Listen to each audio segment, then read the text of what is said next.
Quero vos cumprimentar com a paz do Senhor Jesus. Estamos agora no nosso canal do YouTube, no nosso momento, resumo da nossa escola bíblica, que tem como título A Graça que Alcança Todas as Nações. Deus, na sua infinita misericórdia, enviou seu Filho Jesus com graça para salvar a todos que queiram aceitar essa salvação. E ela é de graça. Você não tem que pagar, você não tem que subir escada de joelho, você não tem que fazer promessa alguma, apenas aceitar e obedecer. Quero deixar alguns versículos de parâmetro antes da aula, mas também quero convidá-lo a se inscrever no nosso canal do YouTube se você ainda não está inscrito, pois assim você nos ajuda a divulgar a palavra de Deus, que é o objetivo desse canal. Atos 15:11. A salvação é afirmada como obra exclusiva da graça do Senhor Jesus. Atos 10, 44, 48. Deus não faz distinção entre pessoas. Todos que querem podem se chegar a Ele. Preto, branco, índio, amarelo, orientais, homossexuais, lésbicas, todos podem chegar a Ele e deixar que Ele transforme suas vidas, abandonando o pecado. Efésios 2, 8, 9. A salvação é um dom gratuito de Deus. Como eu disse, é de graça, você não tem que pagar. Tito 2, 11, 12. A graça de Deus se manifestou, trazendo salvação a todos. Hebreus 4, 16. O trono da graça está aberto para o crente. 2 Pedro 3, 18. Crescendo em graça e conhecimento de Jesus Cristo. Nosso textual está baseado em Efésios 2, 8. Muito conhecido. Porque pela graça sois salvos por meio da fé, e isso não vem de vós, é dom de Deus. Ou seja, como já estamos falando, reafirmamos, né? É totalmente de graça a salvação, né? Que Jesus nos garantiu na cruz. Não precisamos pagar, não precisamos fazer nenhum tipo de promessa, além de obedecer a sua palavra. Verdade prática diz que pela graça somos alcançados, perdoados e reconciliados com Deus, porque nossos pais pecaram no jardim do Éden e fomos afastados de Deus. Mas com Jesus morrendo na cruz, nós fomos novamente reconciliados com o Senhor. Fomos trazidos de volta à presença de Deus. Essa lição nos convida a uma reflexão madura e bíblica sobre a graça de Deus, como fundamento da salvação e da unidade da Igreja. A partir do Concílio de Jerusalém, o estudo evidencia que a fé cristã não se apoia em méritos humanos, mas na ação soberana de Deus em Cristo Jesus, né? Não há nada que eu ou você possa fazer para alcançar a salvação com os nossos méritos, mas apenas obedecer a palavra de Deus. A graça que alcança todas as nações é essencial, porque revela o coração do Evangelho e preserva a fé de legalismo, distorções liberais. Ao compreender a salvação como dom divino, o aluno fortalece sua convicção bíblica, cresce em unidade cristã e aprende a viver a fé com humildade, gratidão, compromisso diário com Deus. À luz do ensino bíblico, o cristão é chamado a viver sobre o governo da graça, rejeitando todo o legalismo e toda indiferença espiritual. Quem foi alcançado pela graça de Deus responde com fé obediente, compromisso com a santidade e disposição para anunciar que a salvação de Cristo está disponível a todos, né? Não é a alguns, né? Não é a um povo específico, como a lei dizia que os judeus era o escolhido e você só podia alcançar essa graça se circuncidando e obedecendo à lei judaica. Hoje não. Hoje todos os povos, né, línguas e nações é alcançado por essa graça. Introdução. A expansão do evangelho entre os gentios trouxe grande alegria à igreja, mas também revelou um dos primeiros desafios doutrinários do cristianismo. Com o retorno de Paulo e Barnabé à Antioquia da Síria, após a evangelização da Ásia Menor, surgiu uma controvérsia que ameaçava a unidade da fé.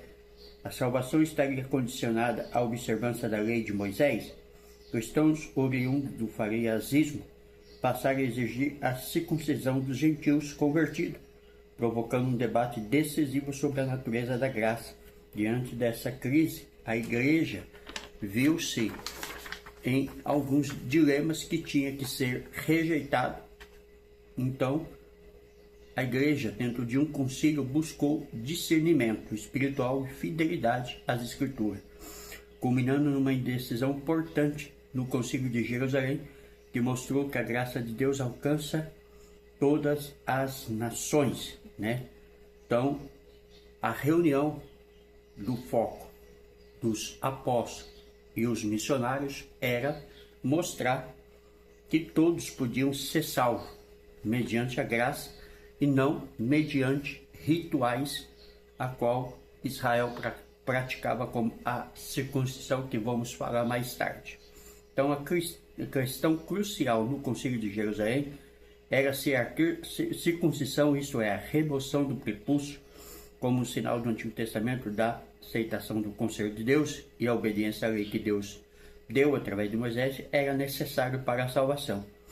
Aqueles que receberam essa delegação concluíram que os gentios, isso é, aqueles que não eram judeus, estariam sendo espiritualmente salvos pela graça do Senhor Jesus e não por práticas, né, da circuncisão ou por obediência à lei, né? Alguns que hoje ainda querem obedecer à lei, né?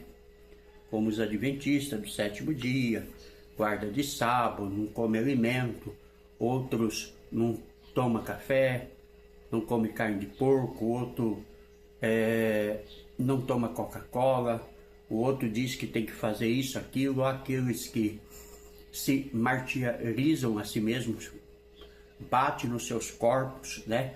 Aqueles que sobem escada de joelho, achando que pode alcançar algum mérito de Deus, mas nada disso leva o homem à presença de Deus. É unicamente a salvação que Cristo ofereceu, que é aceitável. Tópico 1. Quando a graça preserva a unidade da igreja. O Concílio de Jerusalém, realizado entre 48 e 50 depois de Cristo, pois o concílio reuniu apóstolos, presbíteros e a igreja para tratar da controvérsia levantada pelos judaizantes que defendiam a circuncisão como requisito para a salvação.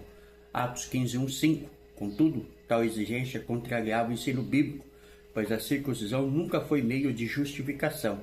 Romanos 2, 25 e 29. Sobre a liderança de Tiago e a direção do Espírito Santo, a igreja reconheceu que a salvação alcança todas as nações pela graça de Deus e não por rituais, né? Não por guarda de sábado, lua nova, festa, não por não comer carne de porco, não por não beber Coca-Cola ou café. Nada disso garante a salvação ao homem. A salvação é unicamente pela graça. O relatório de Pedro. Pedro relembra de sua experiência na casa de Cornélio, mostrando que Deus concedeu o Espírito Santo aos gentios mediante a fé e não por obras da lei.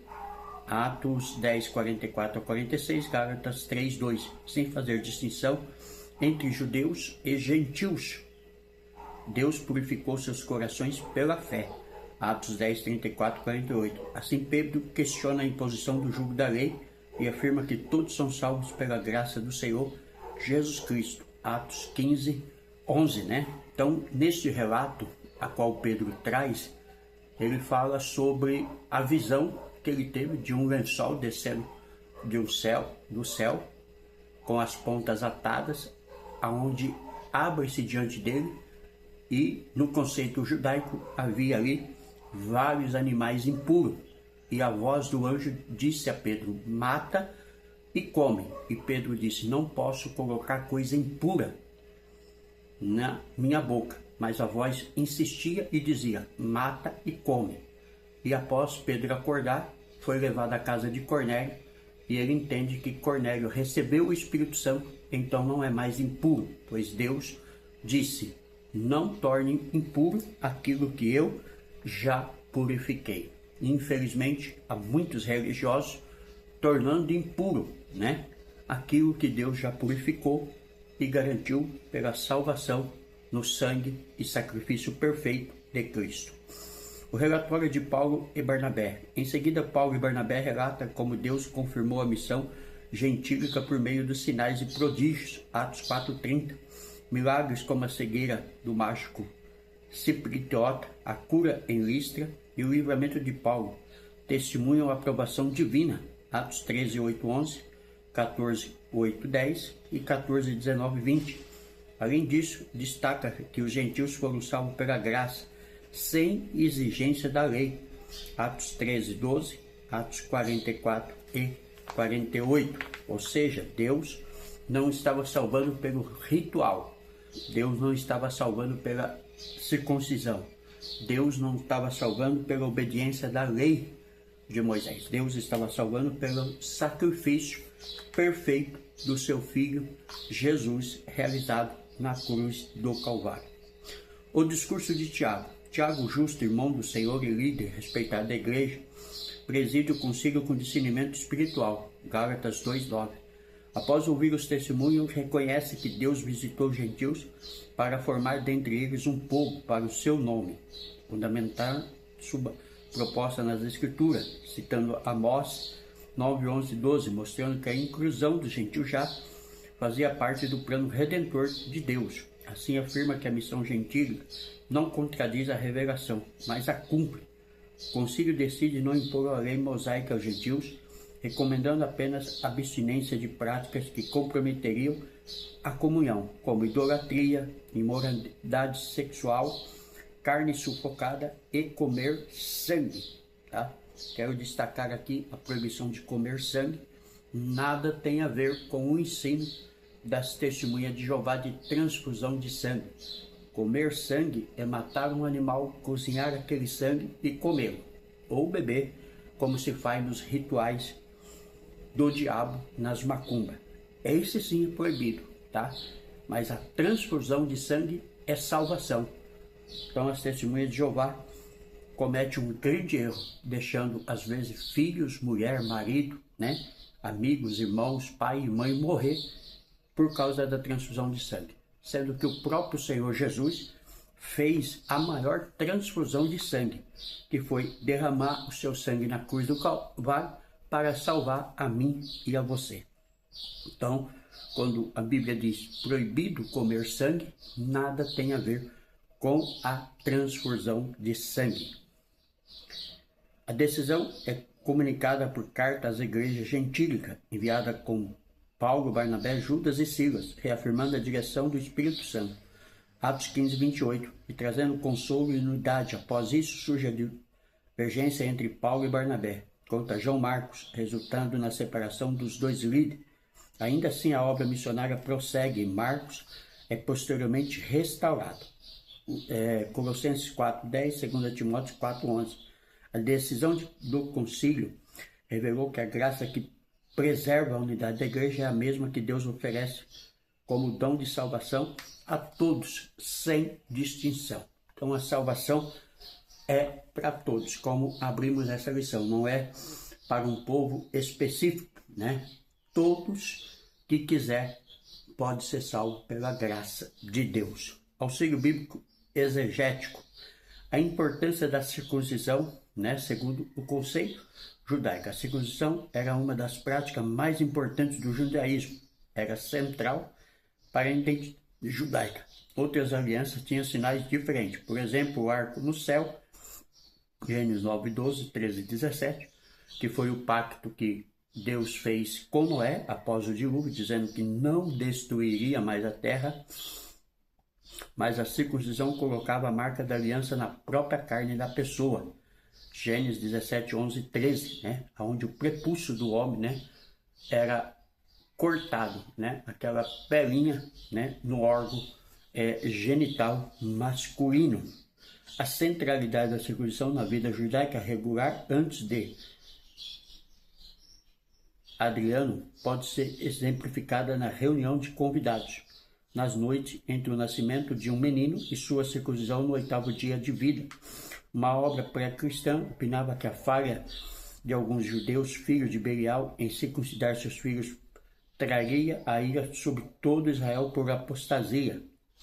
O preço pago por Israel para manter a circuncisão poderia tornar o povo judeu muito mais leal a ela. Israel enfrentou o ridículo por causa dessa marca, razão pela qual alguns judeus tentavam apagá-la. Algumas mulheres tiveram de enfrentar a morte para circuncidar seus filhos. Um opressor atirou-os do muro da cidade. Como a circuncisão era o sinal da aliança de Abraão, podia, pela injusta posição com Êxodo 4, 22, 23 e com 4, 24, 26, ser relacionado com a redenção.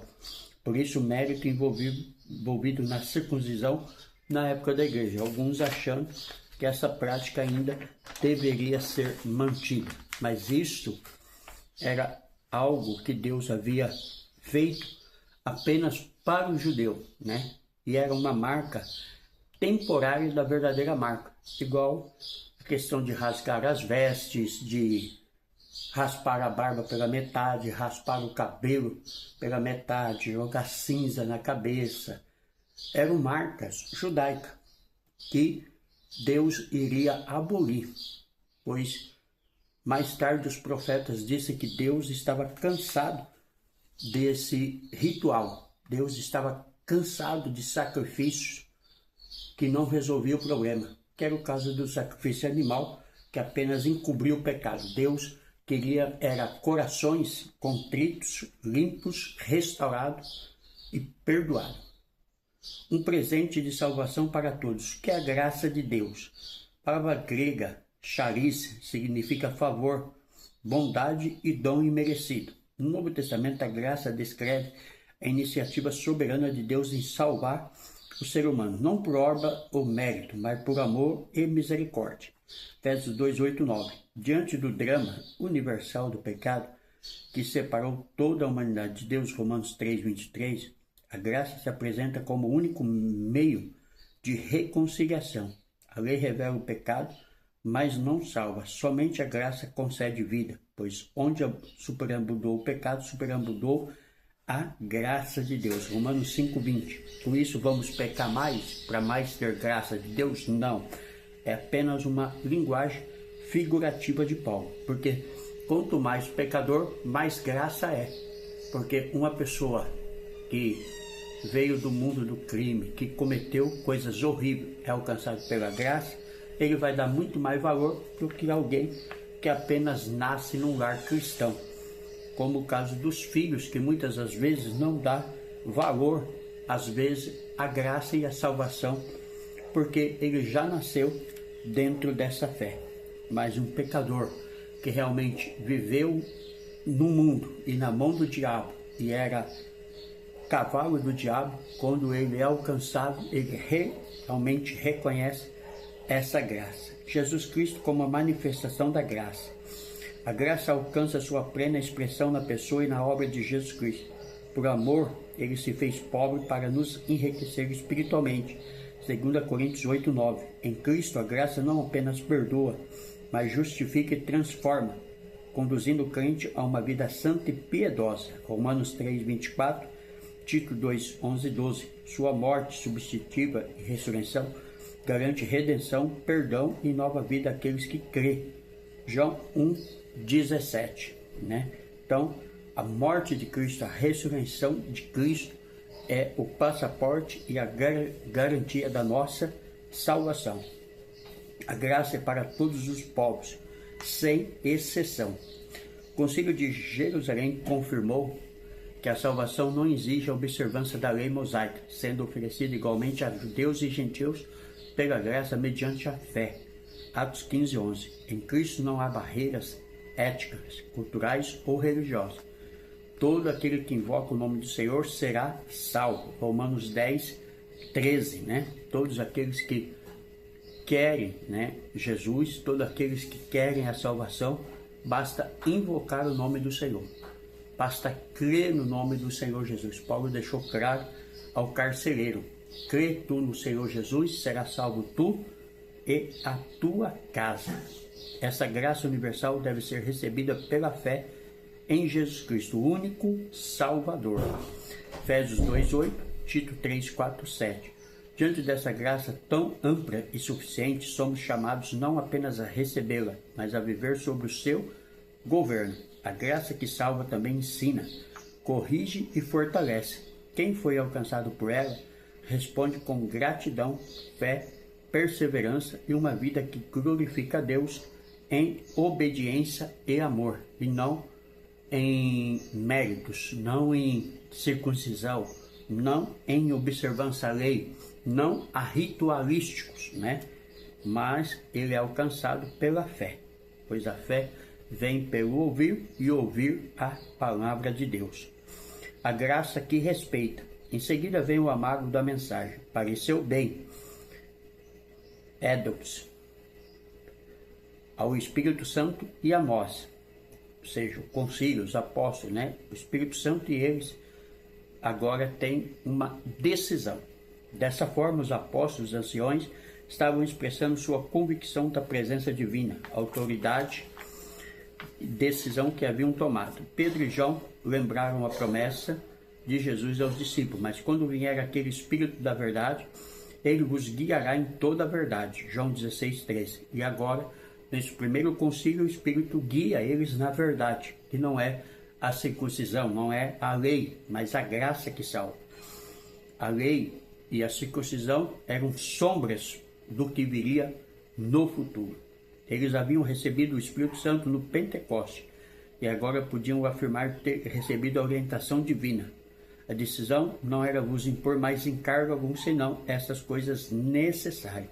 As coisas necessárias para evitar ofender seus irmãos judeus em Cristo, Lumbe entende dessa maneira. Enquanto eles em Jerusalém, seguindo a sugestão do Espírito, estavam deixando de lado seus arraigados preconceitos contra qualquer relação com os gentios. Afirmava que os gentios, por sua vez, deveriam considerar carinhosamente os escrúpulos dos judeus. Então, dentro do que já falamos, a reunião do concílio decidiu que a única coisa que um cristão verdadeiro não pode praticar é a idolatria, a feitiçaria, comer sangue e carnes sufocadas ou praticar prostituições, sexo ilícito, sexo fora do casamento, sexo de duas mulheres, sexo de dois homens, sexo bestial, que era sexo com animais. Essas coisas foi a única coisa proibida para o cristão. Um cristão verdadeiro, ele não se envolve em sexo fora do casamento. Sexo é bênção, sexo é prazeroso, sexo foi feito para nós cristãos, mas tem que ser dentro do casamento. Quem faz sexo fora do casamento, como diz a palavra aqui, ele abre porta para os demônios entrar na sua vida. Muitas pessoas têm a vida destruída por fazer sexo fora do casamento, e aí ele sai das promessas de Deus e a sua vida caminha de mal a pior. Quer fazer sexo? Case, né? Quer fazer sexo? Arrume um marido, case com ele, arrume uma mulher, case com ela, porque aí o sexo será bênção. Mas qualquer sexo fora do casamento é abrir a porta para o diabo entrar na vida das pessoas. Isso foi o que decidiu o Concílio de Jerusalém. Crescendo na graça, como nos aproximar do trono da graça? Hebreus 4,16. Crescer na graça e no conhecimento de Cristo pressupõe amadurecimento espiritual contínuo. 2 Pedro 3,18. Assim, o acesso ao trono da graça ocorre com confiança, não fundamentada em méritos humanos, mas na obra redentora de Cristo, que removeu a barreira do pecado. Hebreus 10:19, 22, Efésios 3:12. Além disso, aproxima-nos com fé viva e reverência, pois sem fé é impossível agradar a Deus. Hebreus 11:6. Do mesmo modo, essa aproximação exige humildade e coração quebrantado, que o Senhor jamais despreza de alguém. Salmo 51:17. Davi pecou mas o seu coração quebrantado fez ele pedir a Deus que não retirasse o Espírito de Deus dele e nem a presença de Deus. E Deus ouviu a sua oração.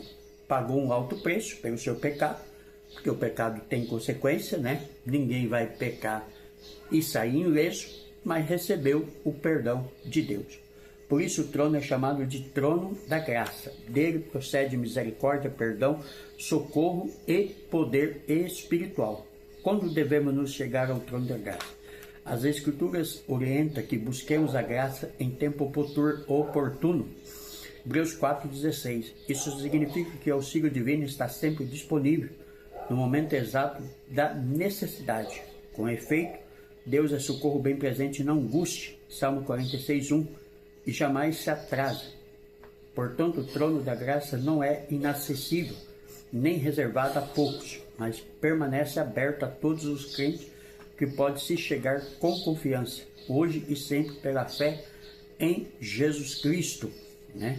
O que recebemos a nós a chegarmos ao trono da graça? O que recebemos quando nós chegamos ao trono da graça? Ao nos aproximarmos de Deus, recebemos misericórdia, perdão, fortalecimento espiritual e capacitação para viver segundo a vontade de Deus.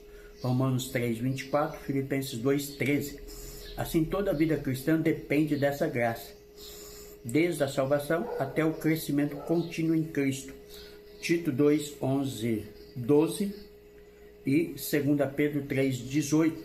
Além disso, Deus comunica a sua graça por meios espirituais ordenados na palavra.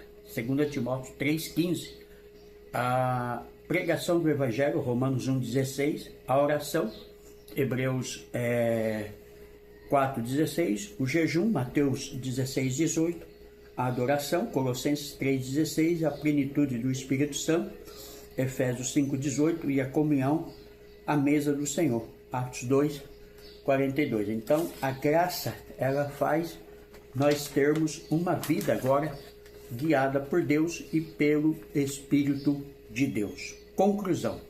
Resumindo, o Concílio de Jerusalém reafirmou que a salvação é exclusivamente pela graça, abrindo caminho para a expressão universal do Evangelho. Efésios 2:8-9, né?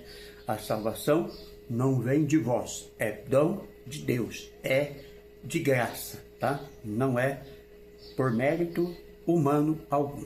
Nada você pode fazer para ser salvo, somente aceitar a Jesus. Desse modo, esse marco histórico ensina que a igreja deve enfrentar desafios doutrinários com fidelidade bíblica, humildade pastoral e plena dependência do Espírito Santo, cumprindo sua missão entre todas as nações. Mateus 28:19-20, e de ensinar todas as nações, batizando-as em nome do Pai, do Filho e do Espírito Santo. Então essa é a ordem a mim, a você, a Igreja do Senhor. Deus abençoe a todos. Pastor Paulo Delanhese, São Paulo e Jundiaí. Não está inscrito no nosso canal, se inscreva, toque o sininho, dê o link, deixe seu comentário, compartilhe os nossos vídeos com um amigo ou irmão em Cristo, pois o objetivo do nosso canal é levar a palavra de Deus. Amém?